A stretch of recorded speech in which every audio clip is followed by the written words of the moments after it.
Labadiena, Gintaras Radvila iš Skaidrios politikos, signataro Zigmo Vaišvilos pavedimu. Jis gegužės 12 dieną kreipėsi į VRK. Jo, žinom, ta prasme ir labai senas tas raštas, tiesiog mums tada konservatoriai tą raštą tokios ir neatsakė informacijos, kur buvo, mes buvom prašę dėl tos, bet mes esam dėl Astravo Grabo, pavyzdžiui, kas yra susijęs dėl tokios knygelės. Tai VRK buvo priėmusi sprendimą, kad tai nėra politinė reklama, pats tas leidinukas. Seimo rinkimų kampanijos ribose ir mes tikrai signataro neatsakėm, todėl kad mes galvom, kad kai jau bus pateiktos ataskaitos, visi dokumentai, mes dabar galėsim grįžti prie to klausimo, kadangi konservatoriai mums neatsakė į mūsų paklausimą.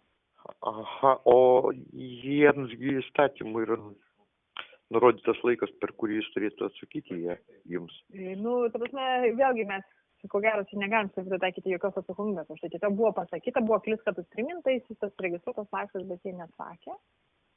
Ta dalimi, kur dar mums reikia, tai mes tiesiog buvo nutarta, kad mes palauksim, kol bus pateikta ataskaita po rinkimų ir mes galėsim grįžti dar pažiūrėti, kas yra kad toje ataskaitoje matom.